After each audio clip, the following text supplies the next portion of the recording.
بالنسبه للزملاء اللي مشرفينا النهارده من جمعيه هي، انا المهندس وليد جاد، سكرتير عام جمعيه احمد عرابي. احنا النهارده بنتشرف بيكم.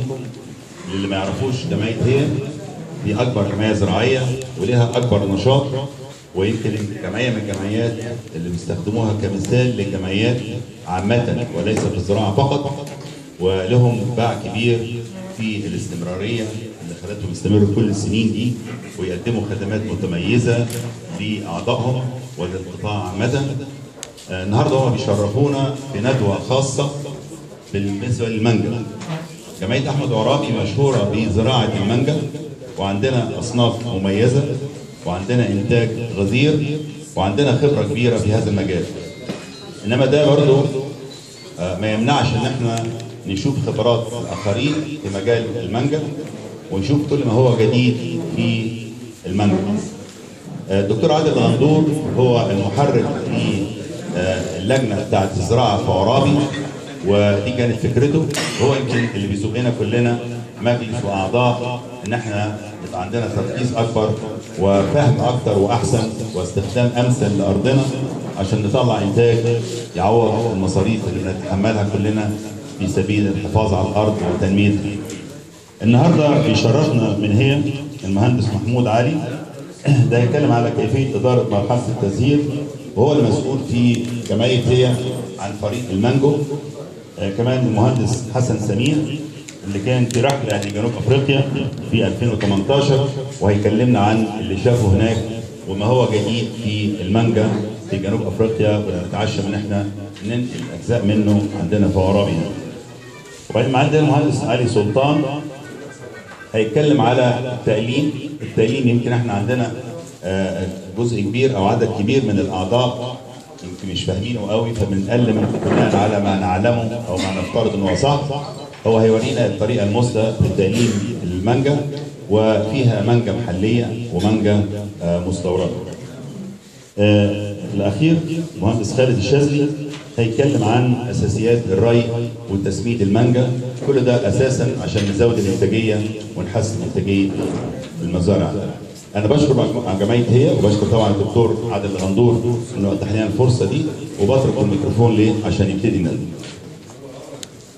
بسم الله الرحمن الرحيم. بنفخر بتشريفكم جميعا. انا عارف طبعا الندوه دي هيبقى مشغول عليها، لان حوالي 90% من مساحه الجمعيه مزروعه مانجا.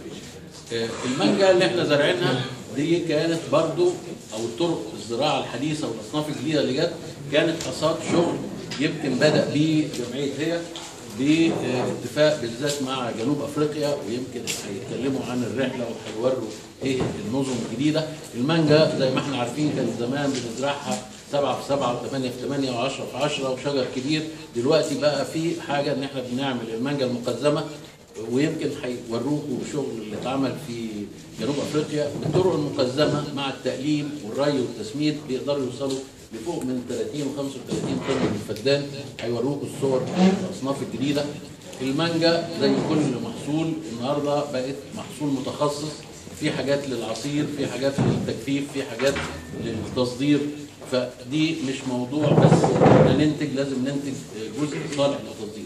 جمعيه هي زي ما يمكن احاول اديكم فكره بسيطه عنها، هي جمعيه من المنتجين بتوع الفاكهات البستانيه. مستقبل مصر هو في زراعه محاصيل عاليه القيمه بستانيه بغرض التصدير. فالجمعيه هي جمعيه بتساهم في تنشيط زراعه المحاصيل التصديريه بغرض التصدير، وكلها جمعيه اهليه، كل اعضائها من المزارعين المتميزين بالنسبه لمصر. في تعاون مع الجمعيه زي ما حضراتكم عارفين، وبرضه بندعو اي حد بيعوز من الجمعيه يشترك، اللي هي في عرابي للتنميه الزراعيه. هدفنا عندنا مشاكل كتيره سواء في الميه او ايه المحاصيل اللي بندخلها، فواجب منها حاليا اللي هي عمليه زياده الانتاجيه بتاعه المانجا. طبعا هندي المجال بقى للاخ محمود، اول واحد هيدي المحاضره عن كيفيه اداره مرحله التزهير. المانجا من المحاصيل الصعبه جدا تزنق عليها في حته تهرب منك في حته ثانيه. العلاقه بين النمو الخضري والثمري وخلافه، فدي من ضمن النقط المهمه. الاخ محمود ان شاء الله هيبقى كافي فنطرح له المجال. دي واحده كده. السلام عليكم. وعليكم السلام. انا المهندس حسن، استشاري جمعيه هيئه محصول المانجا. انا حابب طبعا اوجه الشكر نيابه عن الجمعيه وعن مجلس الاداره وعن فريق المانجا كله للدكتور عادل وكل اعضاء جمعيه عرابي ومجلس ادارتها طبعا. واحنا ان شاء الله هيبدا المهندس محمود وبعدين المهندس خالد. مفترض شركه سيرت معانا، شركه سيرت هي شركه الشهادات، هيدينا نبذه مختصره جدا عن الشهادات، وبعدين هيبدا المهندس علي. وانا ان شاء الله في الجزء الاخير هتكلم عن رحله جنوب افريقيا وعلاقتها بالظروف المصريه وازاي نقدر نعلم من انتاجنا ان شاء الله ونشوف الناس دي فكرهم ايه يعني. هو انا بس حبيت يعني اشكر نيابه عن جمعيه هي جمعيه عرابي كلها يعني والدكتور عادل غندور. المهندس محمود يتفضل يبدا.